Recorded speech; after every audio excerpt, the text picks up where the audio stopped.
Welcome to the Innovation World Young Collaborator podcast series. My name is Aarin Bothra and I'm 15 years old. I live in Aurora, Illinois, in the United States of America. On this episode, we're diving into the exciting world of space education and sustainability with a very special guest, Miss Alex Grab. Alex is the director of Offsite programs at the Space Foundation, where she's leading the charge on initiatives that connect STEM and aerospace to empower teachers and inspire the next generation of innovators. Today, she'll be sharing more about herself, the Space Foundation, and the programs that she has been working on. Alex, we're so glad to have you join us for this episode, and welcome to the podcast. Well, thank you for having me. As you mentioned, my name is Alex Grab, and I'm the Director of Offsite Programs at Space Foundation. And I can't wait to talk to you about what we've been working on and share it with some students and teachers. Yeah, I'm really excited for this episode. So let's dive right into the questions. My first one, which you've already kind of touched on, is could you elaborate a little bit more about your role at the Space Foundation and tell us a little bit more about the Space Foundation in general? Yeah, so as part of my role as a director of the offsite programs, I focus on educational initiatives that inspire STEM education. We work on creating curriculum, building partnerships with different aerospace organizations, and advancing programs like the one I'm going to talk about a little later on today, the National Space Day program. My passion really lies in connecting people in this industry, especially with young innovators, to see the opportunities they can have in space. That's amazing. And I think that's a very cool combination of education and aerospace. So could you tell us a little bit more about the mission of the Space Foundation and maybe a little bit of its history and how your role supports the larger working of the organization? Yeah, Space Foundation's mission is to inspire, educate, connect, and advocate for the global space community. We achieve this by developing programs for students, educators, young professionals in the space industry, and we even host events like Space Symposium, where we bring over 10,000 space professionals from all over the world together in Colorado Springs. Operating the Space Foundation Discovery Center, located in Colorado Springs, is also a pretty critical part of my role. So we have our own Discovery Center and museum that we have programming in-house as well as going to schools. Very cool. These all sound like such cool different initiatives. So I know you've already touched on this a little bit, but can you tell us what activities or resources are available for students and educators during National Space Day, which is one of the programs that you've been talking about? Yeah, let me talk about National Space Day a little bit in general. So it's a day dedicated to celebrating the achievements of space exploration and inspiring the next generations to dream big.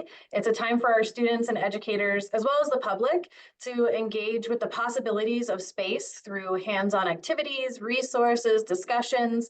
And it's vital to foster curiosity and emphasize how space innovation actually affects everyday lives. So from technology to healthcare to sustainability on Earth, if we increase awareness about STEM careers and space careers, we can affect all of these other things. So National Space Day actually takes place on May 2nd, 2025. And there's a lot of resources that we will have on National Space Day, but it isn't just a single day. National Space Day is not just a single day, it's part of an extended celebration. The first part is the Space Sustainability Competition, which is already launched. So teams can register now through February 14th to participate in this competition. And then on National Space Day, we'll have a video that announces the winner of the competition and talks about the theme of this year, which is orbital space debris, which is a big issue and a big topic right now in the space industry.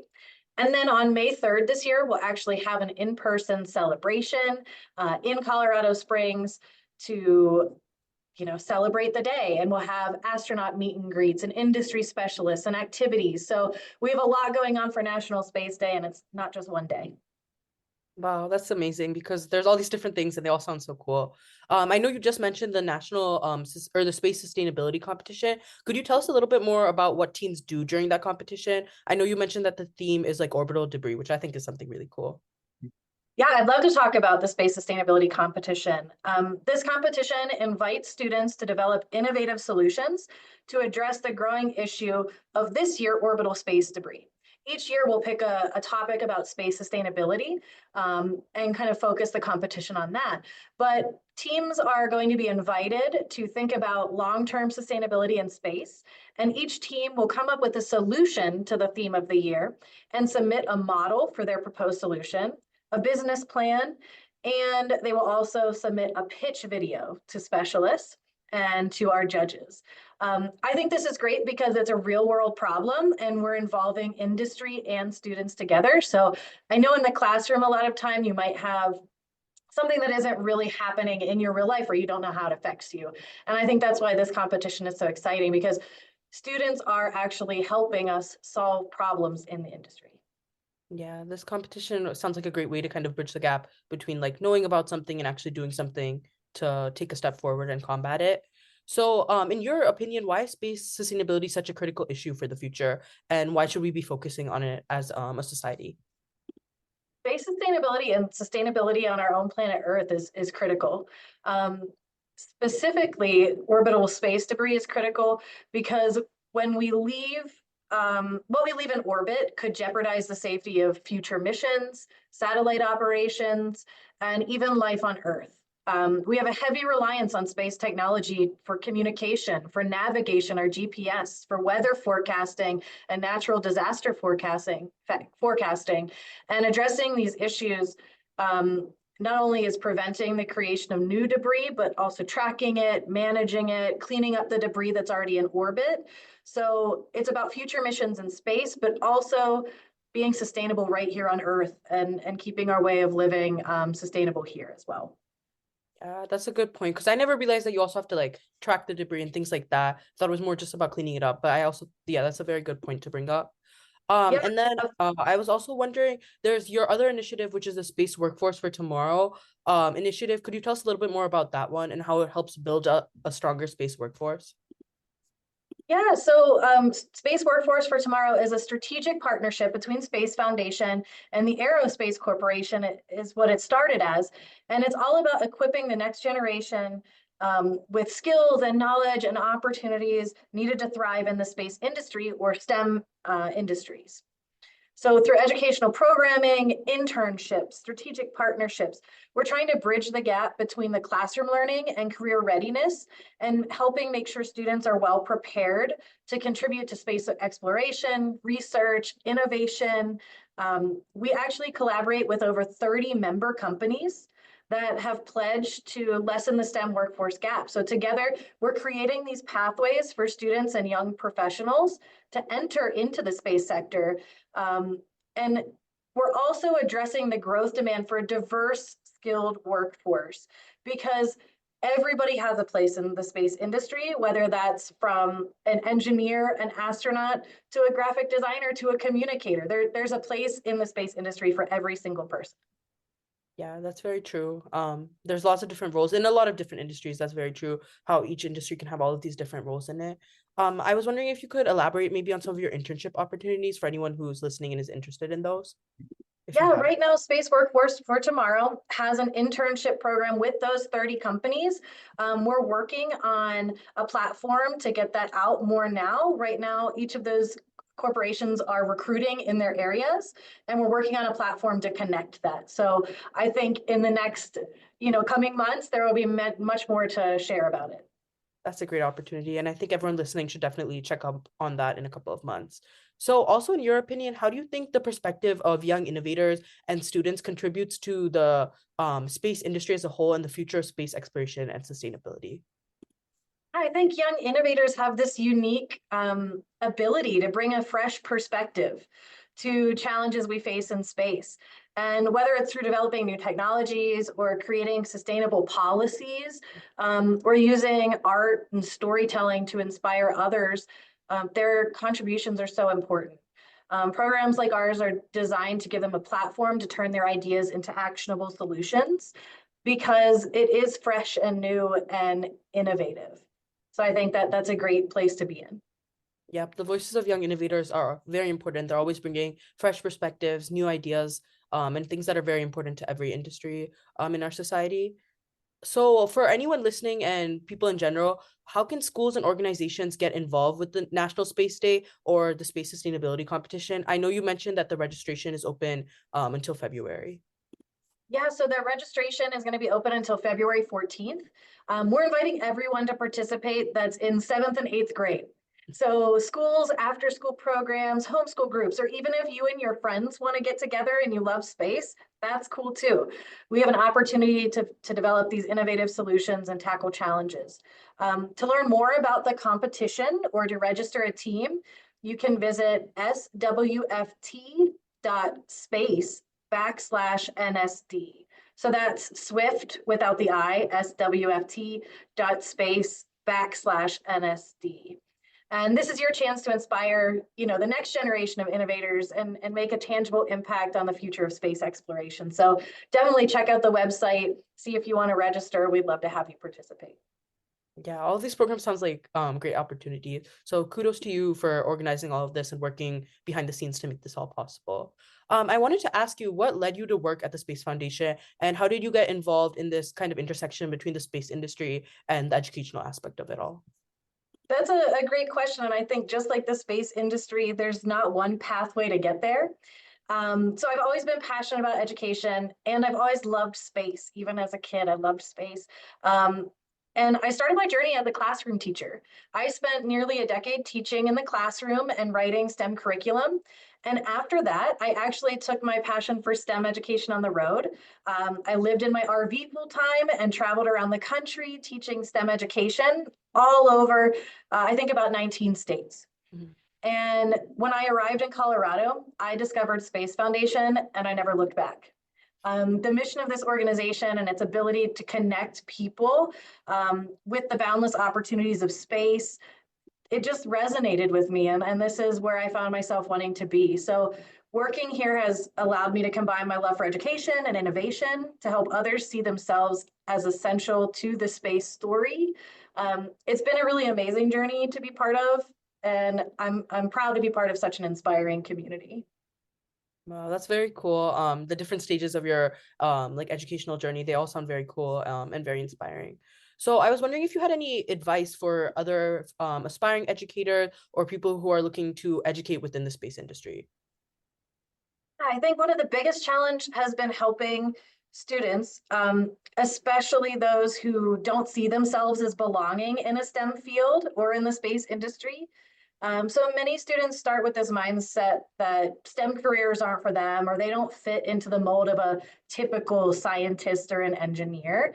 And I think breaking down those barriers of self-doubt has been a really important focus of my work. Um, and to address this, we're creating low-cost resources that are inclusive, they're accessible, so that all students can engage with STEM and space concepts. And we partner with different organizations to bring in role models or mentors that show these diverse professionals from the space industry directly to students. And so they can see there's no single path and there's no type of person that fits into a STEM career. I think I see that definitely even in like my surroundings at school. There's people who consider themselves as STEM people and people who consider themselves as non-STEM people. But I think both parts and both aspects are kind of everywhere. There's no way to really define yourself as one of them. So I think that's something that's really powerful about what you're trying to do and like your mission at the Space Foundation. It's trying to show people that they always have a place no matter what role they choose or whatever they're interested in.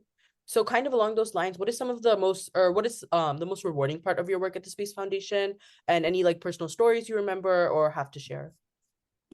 Yeah, so the most rewarding part of my work has been seeing students like have that light bulb moment. And when you finally get excited about something and you start thriving in STEM education, and watching a student going from like doubting their abilities to being really confident and engaging with it.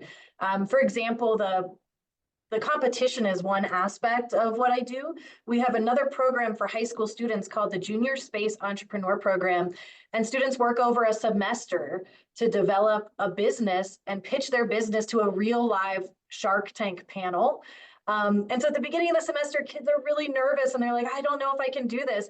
And to watch and see where they've grown by the end of the semester is really powerful and special. And on a personal level, I find it rewarding to continuously push myself to grow, just as I encourage my students to do. For instance, I have taken my passion for my STEM careers and my STEM career as a step to further pursue my doctorate degree. So I'm currently working on my doctoral degree and thinking about how we can increase STEM careers and students and make everyone feel involved and um, you know, available, like these opportunities are available to them in this community.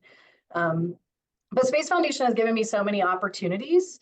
So another one I can share with you, I served as an analog astronaut recently. So I went on a mission to the Mars Desert Research Center or Station, and I simulated a Martian environment and conducted research in this Martian environment. So I think every day is a little different here, and it's really exciting and cool. You never know who you're going to run into or what you're going to be doing. Yeah, all of that sounds so fun, and your story is very powerful and inspiring and just very true for our audience. So now kind of looking and setting our sights to the future, what goals you have for the National Space Day, the Space Foundation, or these multiple competitions and initiatives that you run? This in May will be our second National Space Day, so it's newly recognized. So we have a lot of goals for this to both make National Space Day and the Space Sustainability Competition more impactful and far-reaching.